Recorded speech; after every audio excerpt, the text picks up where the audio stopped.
Alright, everybody. This is the 35th Disney Real Long Storybook episode. The title is Zootopia. The narrator of the storybook was Cindy Robinson. Hope you'll be watching. Enjoy.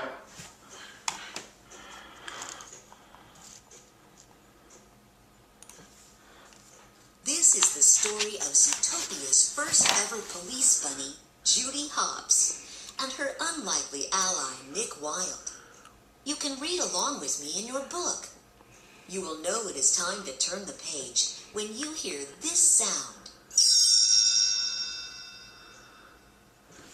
Let's begin now. Judy Hopps was excited. She had graduated at the top of her class from the police academy. Now she was leaving her family's farm and going to the bustling city of Zootopia. She was going to be the city's first ever bunny cop. No one believed a bunny could make a good cop, but Judy was determined to prove them wrong. As Judy made her way to her apartment, she looked around. Zootopia was filled with animals of all shapes and sizes. She couldn't wait to begin her new life. The next morning, Judy introduced herself to her fellow officers at the Zootopia Police Department. Hey, Officer Hopps, you ready to make the world a better place? Soon, Chief Bogo walked in. We have 14 missing mammal cases. 14 cases. And that's more than we've ever had. This is priority number 1. Chief Bogo assigned each officer a missing mammal case. Then he came to Judy. And finally, our first bunny, Officer Hopps. Parking duty. Judy was disappointed, but if she had to be a meter maid, she'd be the best one possible.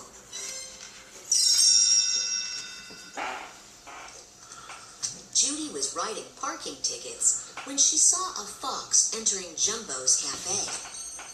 Suspicious, she followed him. But when she got inside, Judy saw that the fox was just trying to buy a Jumbo Pop for his son, who was dressed as an elephant.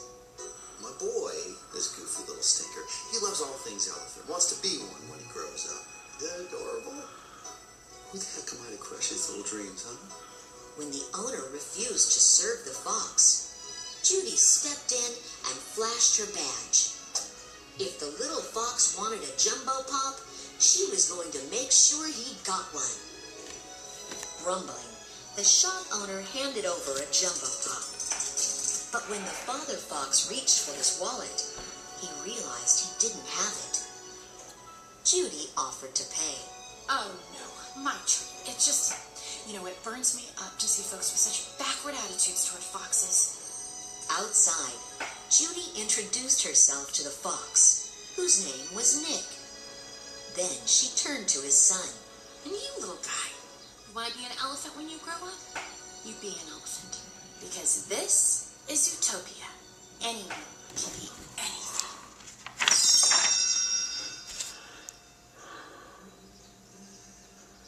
Later, Judy saw Nick and his son on the sidewalk. It turned out Nick's son was not a child at all. He was an adult fox. The pair had fooled Judy to get a free Jumbo Pop. Now they were melting down the Jumbo Pop and refreezing it into smaller popsicles, which they were selling to lemmings. Judy couldn't believe it. Judy caught up to Nick. I stood up for you, and you lied to me. Nick shrugged. It's called a hustle, sweetheart. All right, look. Everyone comes to Zootopia thinking they can be anything they want. Well, you can't. You can only be what you are. Nick pointed to himself. Sly Fox. And then Judy. Dumb bunny. That hurt Judy's feelings. I'm not a dumb bunny. Right. And that's not wet cement. Judy looked down. She had hopped into some drying cement.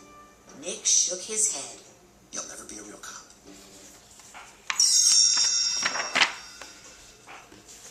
The next day, a pig ran up to Judy. His flower shop had just been robbed by a weasel. Judy chased the bandit all around Little Rodentia before finally catching him. But when Judy brought the thief to ZPD, Chief Bogo was angry. The chase had caused a lot of damage. Judy was confused. Sir, I got the bad guy. That's my job. Your job is putting tickets on parked cars. Suddenly, Judy and Chief Bogo were interrupted by a very upset Mrs. Otterton. Her husband had been missing for 10 days. Judy knew this was her chance. She offered to find Mr. Otterton. Before Chief Bogo could argue, Deputy Mayor Bellwether appeared. She had heard that Judy was taking the case. She was thrilled. Chief Bogo had no choice. I will give you 48 hours. But you strike out, you resign. Judy gulped. Oh. Okay. Deal.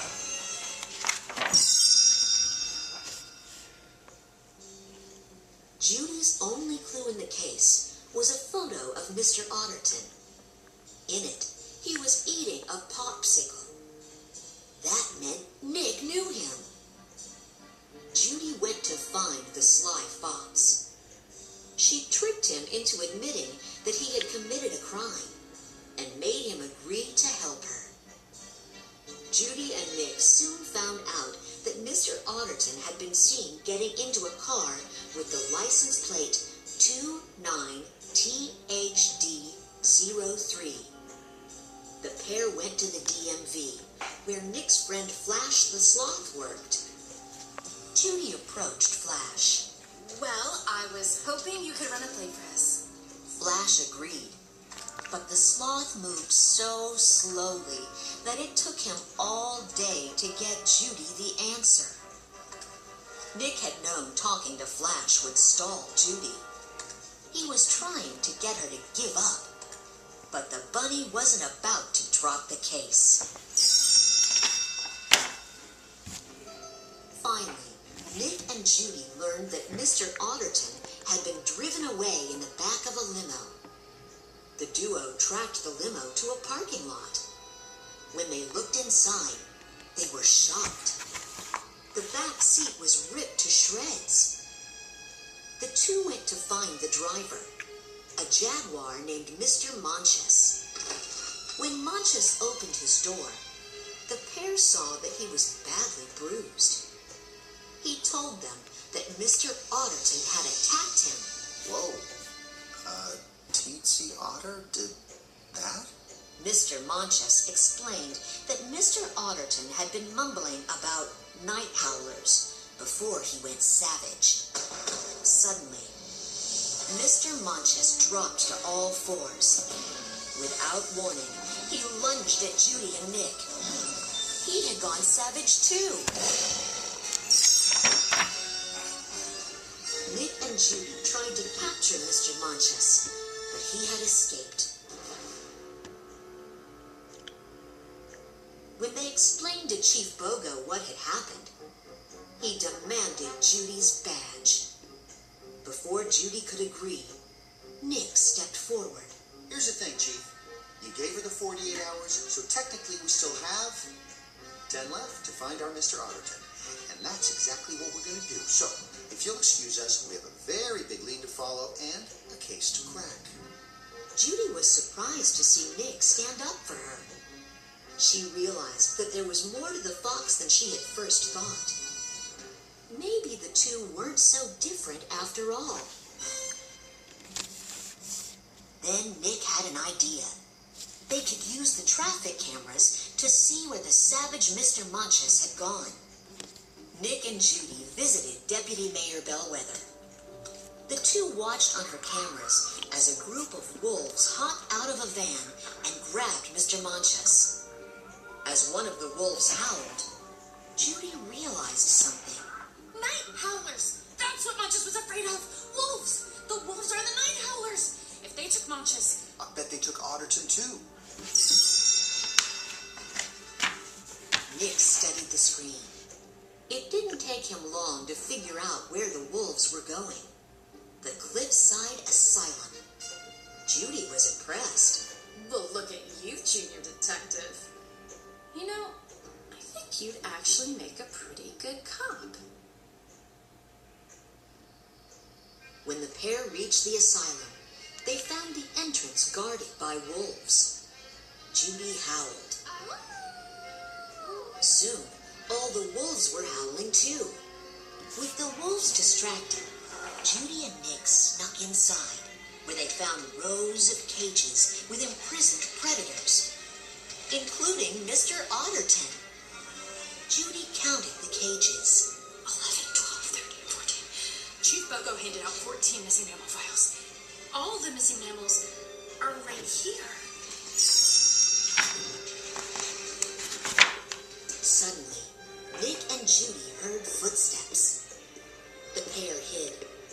A moment later, they heard a voice. It was the mayor. He knew all about the savage animals and was keeping it a secret.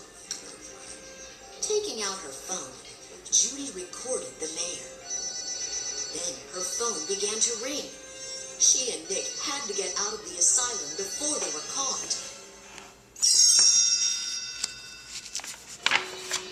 The pair narrowly escaped.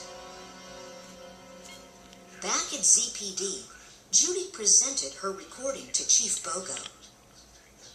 Impressed, he let her arrest the mayor.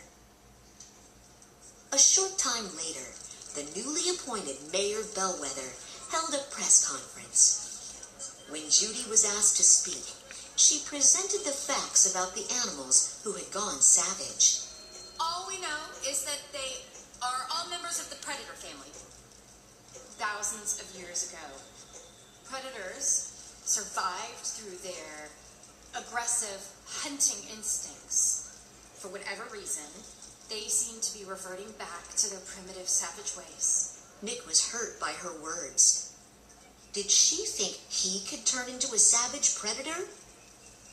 Turning his back on Judy, Nick stormed off. The press conference divided Zootopia. Soon it was prey versus predator. Judy felt so bad about the chaos she had caused that she quit the ZPD and moved home. A few days later, she overheard her father scolding some kids for running through the flowers at the edge of his field. When Judy heard her father's friend Gideon refer to the same flowers as night howlers, she realized something. Night howlers aren't wolves.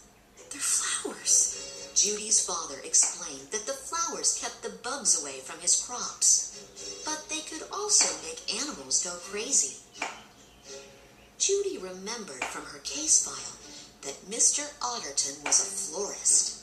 The flowers are making the predators go savage. That's it! That's what I've been missing! Judy jumped in her family's blueberry truck and drove back to the city. She found Nick and apologized to him. I was ignorant and irresponsible and small-minded. I have to fix this. But I can't do it without you. Nick knew Judy was sincere. He forgave her. Judy told Nick what she had learned about the flowers. Together, they followed their clues to a secret lab in an abandoned subway car. Inside, a group of rams were turning night howlers into poison pellets they could shoot at predators to make them go savage. Judy knew what they had to do. We need to get this evidence to the ZPD. Nick and Judy took control of the subway car, but the rams tried to stop them.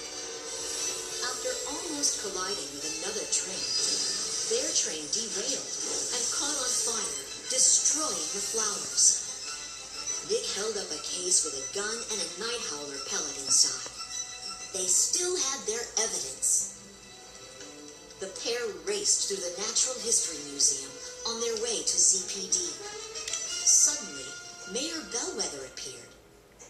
Judy explained what they had learned, but Bellwether already knew.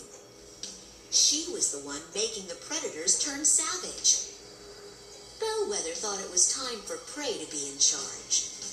The only way for that to happen was to make them fear the predators. As Nick and Judy dashed for the exit, the Rams knocked the case out of Nick's hands. Bellwether pulled out the gun and shot Nick with the poison pellet. Nick dropped to all fours and lunged at Judy. He had turned savage. Judy backed up.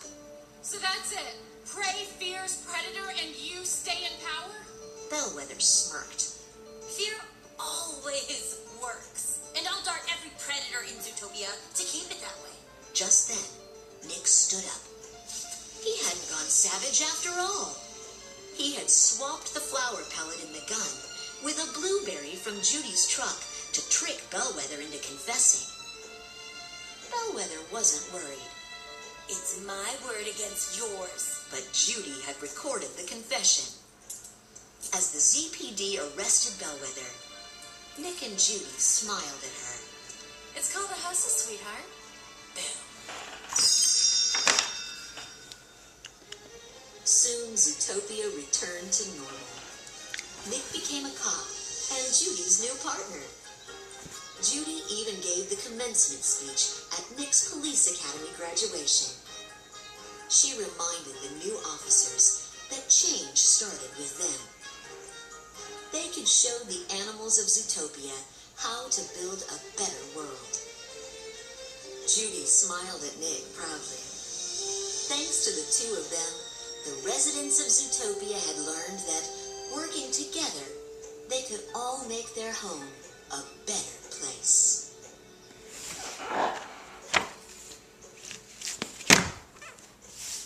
This is Zachary Donaldson signing out. Thanks for watching. Please subscribe and stay tuned for more videos coming soon in your future.